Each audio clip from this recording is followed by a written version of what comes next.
Hey everybody, welcome to another episode of Windshield Time, the podcast where we help you use your windshield time to turn learning into earning. I'm your host, Chris Elmore, and Windshield Time is brought to you by Service Excellence.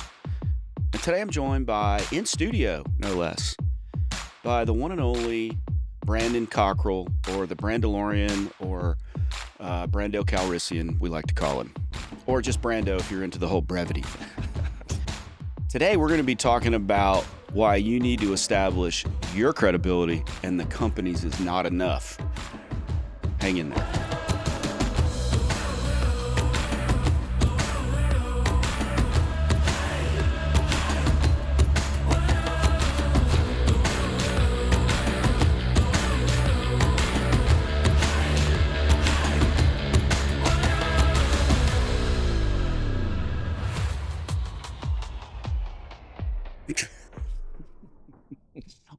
When I hear hang in there, I think of that poster people had in their offices or you saw at school, and it's a cat hanging from something with one claw. Those were the best.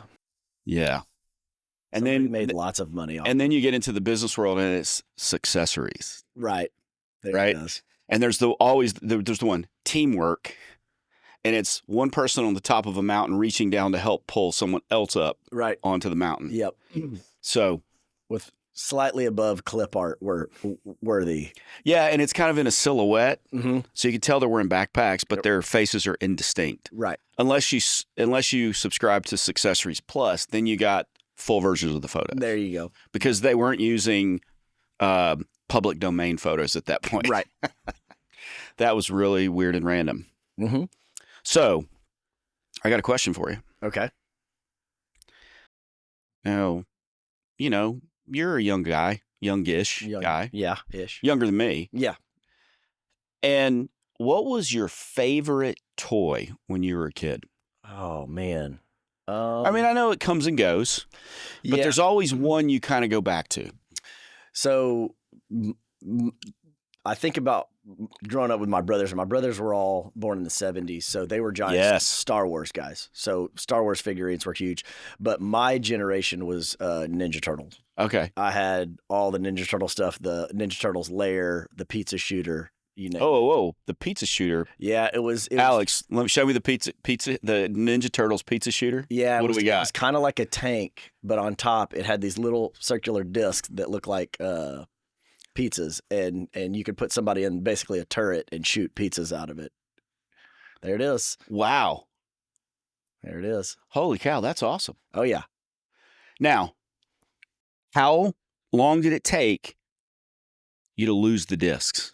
Oh yeah. No, I could. Because it's showing now. What does it come I think with? it came with like 6 maybe. Okay. But yeah, I don't remember, but I do distinctly remember trying to find other. Yes, I was going to ask you what other thing would it shoot? Yeah, no, I remember trying to maybe even cut some things into sizes. I think I tried washers at one time, like giant washers, but they were way too heavy. It didn't work. Can you imagine if it would have shot those washers? Oh, How devastating that would be. my sister would have been in trouble, 100%. Somebody would have said, dirt clod fight. Oh, yeah? Watch this. I got It's a a pizza rock. shooter that shoots washers. That was awesome. Yeah, that was it. Oh, you see that one there, Alex? It says eBay, rare vintage. Come on down one more row and then over 2. Right there. Keep going over. Now up a little bit. Over one more. There, that one. Let's see how much they're getting for it on the eBays. The Ninja Turtle pizza shooter. $60. That's because it comes with all the pizza still. Well, see, it's only got 3 pizzas with it. Oh, no, then they even lost some. I swear it come with more. But here's the question. 1988, too. Oh yeah, So I wonder if you could find one in the box. I think there was one in the box there. That's a big thing. I don't know. But here's the thing. Who at 7, 8, 9 years old was buying things and not opening them? No, this is one of those that you find, okay, so it's not, oh, wait, there's a full one, and it's got 12 pizzas with it. Oh, there you go. No, it's got 11, which is weird. $90. So there you go, Brandon. You going to buy one? Probably not. Okay. I'm not. It's not that nostalgic for me. Okay. Yeah, $90 is a big price to put on nostalgia. You know. Well, that's cool. Alex, what was your favorite toy as a kid? Apparently, I do because I don't know. Millennium Falcon. Oh, Star Trek. I forgot. No, I didn't have any Star Trek toys. I can imagine you would have. No, Millennium Falcon was probably my best toy. But that's probably like $1,200 in the box. But hey, with age, things become more vintage. That's right. Right? And valuable. That's right. Keep telling yourself that. Okay, I will. Shut up. All right, let's get into this. Let's talk about credibility. And, we've talked about credibility Jenna Price on here before. We've talked about the reasons for it. I want to dive a little deeper into that today because one thing I commonly hear from technicians when we're having them do their credibility and write it all out is things like, I don't like talking about myself. Right. Why do I have to talk about myself? Yeah. They obviously called the company, so they must trust the company. So they already know that we can fix it and I'm the one that's there. Well, that's the point, is you're the one that's there and the company's credibility got you to the door. That's really all it did. It got you to the door. It did not get you any further trust than that. Right. And so let's talk about secondary trust. Mm-hmm.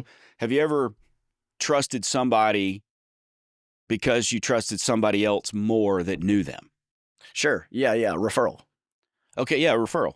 And so, but even think about closer to you. Think about yourself when you were younger and you were running with a pack of friends. Right. Okay. Right. You're old enough now that you don't run anymore. So unless I have to. Unless you have to. So think about yourself running with a pack of friends when you were younger. And there was always that one that was in the group because they knew one or two other people that were in the group. Sure. Right? Yep. And so it was just a given that, okay, well, you probably didn't even think about trusting them. It probably wasn't like that. It was probably like, well, okay, well, they're in the group because, my buddy John knows them from, some sports leagues or whatever. Yeah. And so that guy's in the group. And then inevitably what happens is that guy, and by the way, if you're thinking, wait a minute, when I was in my group of friends, I didn't have a guy like that. It was probably you. See, James would have spit take there. So you got to work on that, Brandon. All right. Practice that in your car on the way here. Okay. All right. Your truck. I'll work on that. So, but there's always that guy. And then all of a sudden he would do something stupid. Yeah.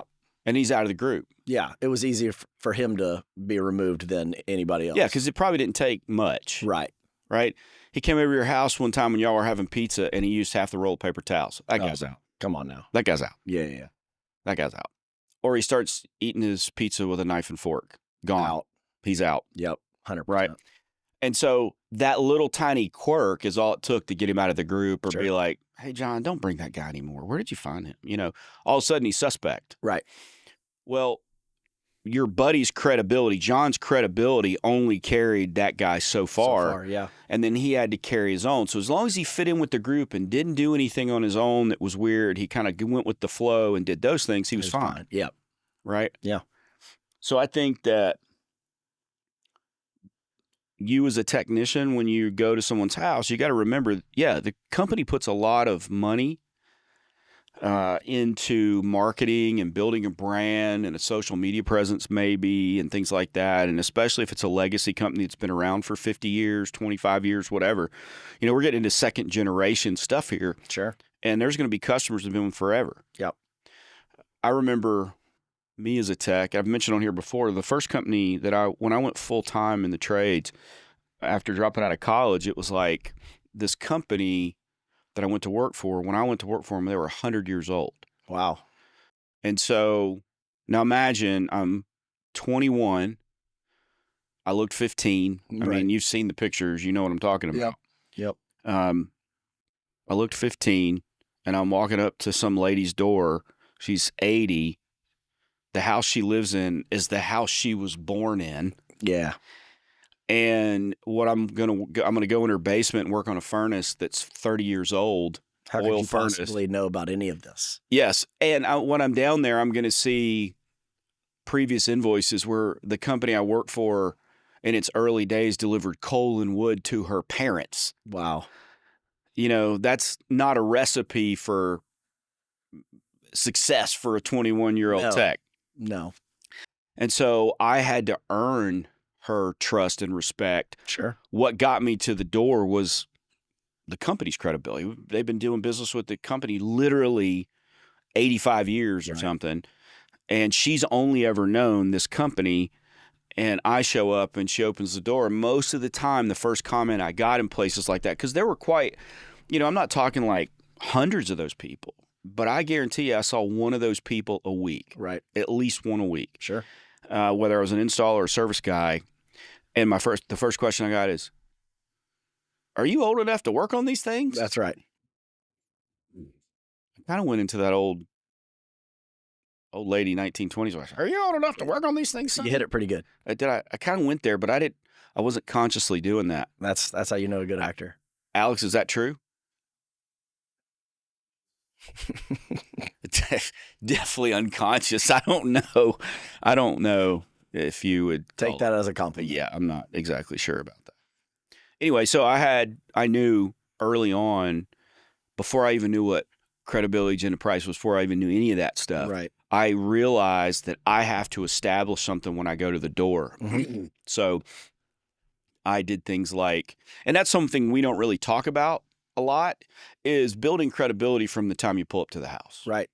And so what things lend to the technician's credibility beyond the name on the truck and the license number on the truck that says they can do it? Yeah. By the state has said they can do it. And whether it's a made-up number or not, the customer thinks it's something official. Sure. Right? I have seen made-up license numbers, by the way. Oh, yeah. Or numbers on the trucks. Yeah. So it looks official. So that aside, what role does the technician play in establishing credibility from the moment they pull up to the house? What factors go into it? What things? You know, I've actually been working with some clients this week on this, and we were discussing the 6 principles of influence. And 2 of the ones that, and I specifically call out my younger technicians because I want them to know we can't hide from the fact that they are going to have to fight harder for that level of authority, which is one of the principles of influence. But you're going to have to prove it. And the other one that I lean to on that is consistency. So being consistent with our message, claiming that authority, showing that we have all of that knowledge. And that's difficult, but it starts with confidence, in my opinion. Yeah. So some practicals on that, because I like those 2 points, is that when the truck pulls up, what does the customer see? Is the truck clean? Right. Because if it's not, that tarnishes the company's image. Yep. And whatever gets out of the truck is tarnished by that. The other thing is, when you get out of the truck, do you get out right away or do you sit there for a minute? We've talked about these things before, so this is nothing new. Sure. But tying it to credibility is a little bit different. Correct. So they get out of the truck and they start walking up to the house. Are they walking up with their hands in the pockets? What are you carrying? Do you have something that looks like I'm here to go to work? You know, a lot of times today we're carrying an iPad, and I've gone back and forth over the years on whether you should carry your tools up to the door or just your iPad. But I think walking up the door with nothing is wrong. That's a bad idea. So have your iPad at least. Maybe if you carry a small tool bag, we don't want to go to the door with the bucket boss with all our tools in it. Full tool belt on. No, none of that. No knee pads. Yeah. Nope. No knee pads. That's a bad idea. So knee braces. We want to make sure we're inclusive here. Knee braces are fine. Right. Yeah. But knee pads, like you're going to kneel down immediately, that's not fine. Now, some technicians go, well, I want to show I'm ready to get to work right away. Right. Okay, great. I get that. And that's fine. But if you forget about the human being first, then getting to work right away doesn't do anything for you. It just devalues everything and makes it low cost. Right? And you think it would have the other effect, but it doesn't. It just devalues it. So credibility is built by the way you carry yourself, confidence, competence, those kind of things. When you get to the door, eye contact, speaking clearly, not being mousy. I don't know another way to say that, but timid maybe. Right. Not being that, and showing that you know what you're there to do. So that, we talk about our introduction. That's a different podcast, but we're showing respect for them and their property. We're using their name. We're asking about where we're at. They're answering in the affirmative to us about the truck parking. Can we come in? Floor savers, etc. That all is credibility building. Yeah. And then we talked before, it's probably been, Alex, what number are we on? Well, that's 32 since we started doing it this way, right? But we're on like 200 maybe. Yeah. All told. So we've talked about it in podcasts before, but that point of you've done your introduction, it's time to go in the house. What you do there will also lend to credibility. Right. So relationship building is a credibility piece. Absolutely. So have you ever been with technicians that just check the boxes and then go right to work? Absolutely. I think that's the motive always is because I believe that value for our technicians is based purely upon how quickly can I find and fix the problem. And so what they think. That's what they think, right? And so that's why we leave a lot of these things out, is because we don't see how it impacts the overall call. And we're just trying to get down to the problem. Yeah. And I think credibility, when we talk about credibility, what's the underlying thing we're trying to do is build trust. Right. And so anything we can do to build trust builds credibility, because we tend to trust an expert. Yeah. Again, I've used it before, but you go to a doctor and you got to have a procedure done, and there's something on the wall that says, that doctor is on the board of this fill in the blank fellowship, whatever, right? This, that, and the other thing that indicates something about the procedure you're going to have done. Sure. Like if I'm going to have knee surgery, I want to have a doctor that is board certified by the Knee Doctors of America or whatever. Right. Which would be really cool if it was that simple, but right. It's probably like the Dr. John Longfellow Chair of Orthopedics at the University of blah, blah medical school. Right. Chair. Whatever that might translate to. Whatever. But the point is, they're certified by some board. Now, is that I attended a weekend seminar and got a certificate? I don't know. But hey, at least they did something. It's something. Right. And you're like, okay, the next thing is, how many of these have you done? Yep. Oh, I've done hundreds of these. Yep. Okay. Versus you go to a regular you go to a doctor that's supposed to be a knee person. There's nothing there to show that they're board certified or this, that, or the other thing. There's nothing about history. How many of these have you done? Well, you'll be my 10th. Ooh, yeah. Okay. Well, maybe not. All right. So what you're saying is you're going to be watching YouTube videos of how to do this before you do it to me. And I'm being obviously ridiculous about doctors. They're very well trained, I'm sure. Sure. But we always got to remember, doctors are just technicians that work on people. That's right. And we've all gone behind really crappy technicians. Mm-hmm. Right? Mm-hmm. But the point is, when I see that makes me trust their skill set. Sure.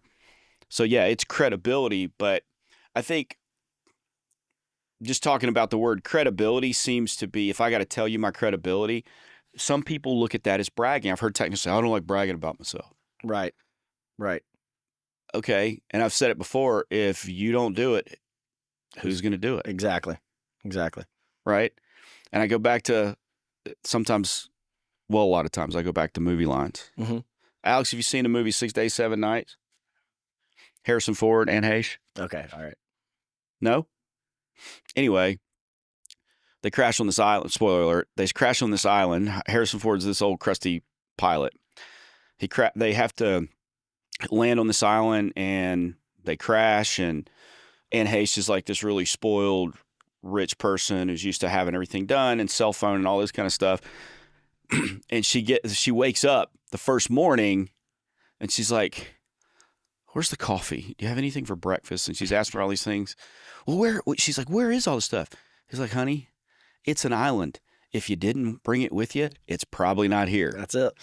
And I think about that because if I don't bring my credibility with me, If I don't share it, it's not there. Right. And the company's credibility only goes so far. Right. And think of it like this. Okay, if I'm the customer, I'm thinking, okay, so this company I've been using for 10 years, they hired you. They must have seen something in you. They must think you're good or whatever at your job. They must think you're capable. Then we're just working on assumptions. Yeah, but that's exactly right. There's the assumption. And so just like the friend of the friend who's in your group who, eats his pizza with a knife and fork, which I do that, by the way, because I hate greasy hands. And I'm not that friend. I was the cool friend in the group, at least in my head. Right. But they do something quirky. Right. That's totally not with the group. Then you're like, what's up with this guy? Yeah, because you think that friend is going to be just like your friend John, who you've known for 10 years. Right. And so if they're hanging with John, they must be like John, which Correct. I like John, and we've been buddies forever, and I trust John. So this guy. It only makes sense. And then he does something totally out of character. Right. For your group. Mm-hmm. And then you realize that wasn't just like a one-time thing. This guy is really like that. Yeah. He's off. So now it's over. And it was something little, stupid, unintentional. He was not even aware of it. Right. You can do the same thing. Mm-hmm. So what you have to do early is you have to establish credibility. And we have to give the customer more positive assumptions to make. That's right. And it's so stupid because they're not even connected to technical ability most of the time. Right. I think the biggest issue with this also that technicians don't realize, and I try to bring this up frequently when it comes to credibility, is if you pull up to a restaurant and there's a line out the door, right? You know that it's going to be a wait. You already know that. You're assuming that, right? Unfortunately, our customers don't see the line. No, they They've can't. never seen the line. They don't know that it's busy all the time and it's hard to get into. Absolutely. And they don't know how many calls you run every day. They don't know how many calls you run a week, how many calls you run a month or a year. And so the level of experience that even a young technician can get within just a couple of years is vast. Mm-hmm. But our customers don't know that, right? So Right. How are we going to explain that to them? That's right. That's a good point. That visual is really good. So we have to be the ones to talk about it and Mm-hmm. not in a chest bumping, chest thumping, Right. whatever, I'm awesome way, but just from a reassuring standpoint is what we need to get to, right? Right.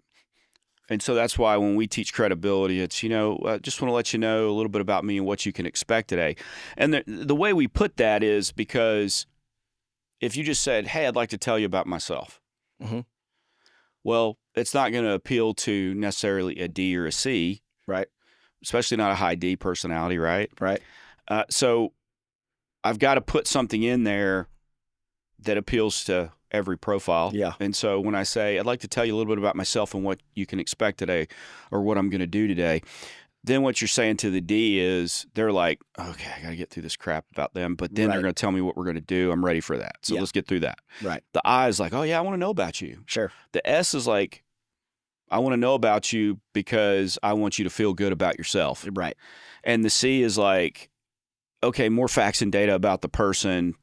And then, okay, more facts and data about what the procedure is so I can check it. More information, better. Yeah. And so that's why we put it that way, because if you just said to somebody, hey, let me tell you how awesome I am. Right. Yeah, that's probably not going to go over well. No. Or, hey, before I get to work, I'm going to tell you about me. Right. So if it comes across that way, nobody's going to want to hear it. And I think that right there is why technicians feel awkward sometimes, because they don't realize there's a way to introduce the topic to transition into credibility that makes sense. Because, again, we see it in isolation sometimes as technicians that, oh, you want me to talk about myself? Well, no. I want you to mention some things about yourself, but I also want you to tell what the agenda is going to be. Right. What are we doing? I'm going to do this. Right. It's going to take this long. And then what's going to happen after that? Well, then I'm going to come back to you. I'll have prices in writing, et cetera. We'll go through everything together. You'll get, right. You know the drill. So don't think you got to share your credibility and that's it. Your credibility is attached to two very valuable things the customer wants to know. And that's where we get into unspoken questions. Right. And building credibility happens by, yes, answering the unspoken questions that are obvious. Who is this person and can they fix it? Right. How long you been doing this? It's the biggest concern. Right. So those are unspoken questions and they build trust. But what else builds trust is this. Go back to your restaurant, lines out the door. Yep. But you go there, you get in, you get sat, and you being from your background being from, by the way, you know what's coming next. The Brandalorian here graduated from the Conrad Hilton School of Hotel and Restaurant Management at the University of Houston. Shout out U of H. That's a mouthful. Yeah. Yeah. But hey, put that up. Ironically, it's a mouthful, and you were in restaurant management. There you go. There you go. How about that? Hey, full circle. So you know as well as I do that you can go to a restaurant and the food is mediocre, but the service is spectacular, so it's 5 stars. You're coming back every time. Every time. Yep. And you're going to request that server. So what makes that server valuable is that you trust that server. Correct. My wife and I go to a restaurant out in Dripping, and unfortunately all the servers we had on our list, preferred servers, which sounds snooty, but it's not. It's just they make notes. That's what the restaurant does. They make note of your preferences. Absolutely. They know table 41, 42 by the window overlooking the pool, and they know these servers, Bradley, Pye, or Jennifer, I think was her name. They're all gone. Yeah. Thankfully, they still have table 41 and 42 by the window overlooking the pool, right? Yeah, so something's consistent. And so, but the reason it's like Bradley, for instance. Bradley was not schmoozing people and, like being all weird about this place, the fact that it's a little more fine dining. And I sound so freaking bougie right now. I'm not. I'm just telling you, it's just a nice place to go, and they treat you right. Yeah. And so we go there, and Bradley, one thing we never, with Bradley, after the second time maybe, we sat down. How are you guys, Mr. and Mrs. Elmore? Thanks for coming back. All right. So we want that Lady Hancock old school recipe, and you want the sparkling water, tall Collins glass ice with a lime. There you go. Damn it, I'm sounding so freaking bougie right now. Pretty solid order, though. But see, the thing is, we didn't have to ask. Right. And the thing about the drink was they make this cocktail my wife likes, and they changed the recipe on it, and she didn't like it the new way. Sure. But we had talked to the bartender a year before, and I had a picture of the recipe on my phone. Yeah. So we showed it to Bradley the one time, the second or third time we were there, and he says, okay. Got it. I'm going to make it the old school way, because he knew how to make it the old school way. Right, because he had been there. Okay, so what do you think we do with Bradley's tip? Does he get the standard amount, or does he get more? He gets more. Yeah. Because it goes over and above. Because no, it is, yes. But it's because I don't have to ask. I have unspoken request that he remembers. I don't have to ask for that. One thing that never happens is my sparkling water never is empty. I never ask. There's always a second one waiting. I never have to ask. He remembers how we like the different items that we order, because we don't order a lot. Sure. And he remembers those things. We don't have to ask. So we feel like we're going to a friend's house having dinner that we've been to many times. It's very personalized. Yeah. And sometimes the food's great. Sometimes it's not great. Yeah. They change the menu a lot. And so Bradley's always ready. He knows the staples that they always have, how we like them. And he's always ready to make a recommendation because of something else we liked before. Sure. Now, yes, what does it require? It requires Bradley to remember those things. It requires him to have a great memory. It requires him maybe to write notes behind the scenes and things, or tell the person at the front, hey, put this in their file or whatever, so we know it next time. So all those things add value, and that's answering unspoken questions, which when you look at it, who is this person? Can they fix it? How long they've been doing it? Right. Let's just answer it. Sure. Yeah. Don't leave it unanswered. What are the other unspoken questions right at that moment? Credibility. What are the unspoken questions there? So we just did credibility. So what are the unspoken questions around agenda and price? I mean, what are you going to be doing? How long is it going to take? And pricing is what's it going to cost me today? And technicians say it all the time. As soon as they get in the door, hey, about how much is this going to cost? Well, I don't know yet. but I can address the pricing concern. Yeah. Which is how we're going to get there. Yeah. And so you can tell them the procedure of how you go about bringing everything back to them and taking what you find and turning it into recommendations. Right. All those are unspoken questions that the customer has. And it's just like going into your favorite restaurant, sitting down, your favorite server comes over and they've got your drinks ready. They just set them down in front of you, 2 minutes after you've been sat because they don't even. Feeling. Yeah. What's that? I said there's not a better feeling than it's being familiar. known. Being known, right? It's being like known. Cheers bar. Norm. Right? Alex, do you know that? What? One-upped us on that one. He's been.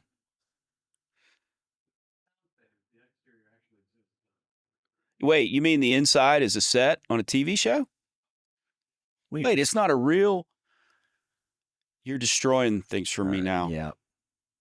Cheers was like the first adult sitcom I understood and laughed at. What a great show.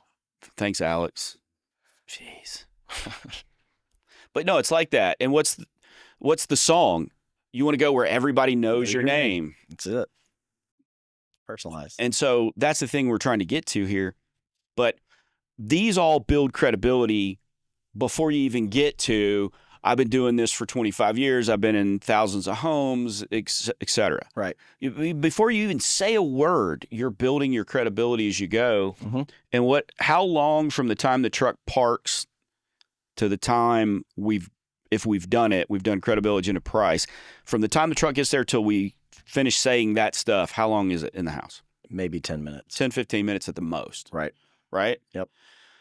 So that's how long you can run on the company's credibility. Right. That's it. Mm-hmm. And while you're running on the company's credibility, you're building your own, and then your credibility takes over because what you already know is you're the face of the company. Right. As far as the persona of the company is concerned, especially if it's the first time they've called, you are it. Your face is it. Now, you might work for a company where the owner's in the ads, or maybe they're running TV spots and they've got a character or whatever. Yep. Maybe the trucks are very distinctive with a person on the side of them, the cartoon character type that's out there now. But as soon as you walk into the house, you're the personification of the company. You're there in front of them. Mm-hmm. And so you do get the company's credibility, but then once they see you for the first time and you open your mouth for the first time, that's where your credibility is either being built up or it's going down. Diminished, yeah. And I think everybody's about affirmations, right? And so why do you laugh? I'll get to it in a minute. Okay. Well, no, what I was going to say was we keep talking about credibility of the company got us to the door, right? Your responsibility is to affirm that they called the right company. That's right. Right. And so your credibility is now what has to take off from here. And I was laughing when you said that because everything's true. But Saturday Night Live, there used to be a character called Stuart Smalley. Al Franken played him. Yeah. And he was an affirmation guy. And he would look in the mirror and he would go, "You're good enough. You're smart enough. And doggone it, people like you." Yeah. So that's what we want. We want the customer to feel that way about you because the company credibility got you to the door, but you have to do these other little steps. And we've talked about them in building a relationship. We talked about making a good first impression, showing respect for them and their property, asking good questions and, taking them through the question funnel and all that stuff. We've talked about that. We talked about the reasons for credibility, agenda, price. We talked about answering unspoken questions, but you have to realize that credibility starts when you get out of the truck. When you pull up because think about it this way, it could even start sooner than that. Oh, okay? Yeah. I had a situation before where I was heading to the customer's house and I was in the neighborhood and the person in front of me, I was still like a half mile from the house. And the person in front of me was riding their brakes, just going like 10 miles an hour. It was like really crazy. Yeah. It was something stupid. So I, revved up and went around them and jumped back in and sped off, pulled up in front of the house. They pulled in the driveway. I knew where it was going from jump. Wow. And so it was one of those awkward exchanges. I don't remember it exactly, but it was probably something like, Well, you seem to be in a hurry. Yeah, yes, sir. I just want to come serve you. It's like, oh my Good gosh, save. how stupid. How stupid. Save. So remember that. Remember that credibility starts when people see you when you open your mouth. It could happen at the gas pump. Yep. Oh, you do air conditioning? That's what the giant billboard beside me I'm putting gas into says. Yep. So if you go at it like that, nah. But your credibility starts there, right? And then you may not even do business with the people. Right. But also your credibility then will reflect back on the company's credibility. Absolutely. So if you build none, it's very likely the company could suffer because of that. Absolutely. Or the customer, when they give their review, could be like, yeah, don't send Brandon again. Right. Right. Well, I'll tell you, one of my companies right now is really leaning into individual credibility, and we're really pushing reviews, and we assign those reviews by technician because we want to create a service environment that we haven't really seen before, where each one of our technicians is requested by name. And we see the customers that use those technicians, and we're trying to get the same guy back out there because we, just like you like going to Bradley at the restaurant, I want my customers saying, hey, I want Brandon, I want Chris, I want John, whoever. And think about how much retainership that's going to bring to companies when I want my guy coming out. Yeah. And they're willing to wait.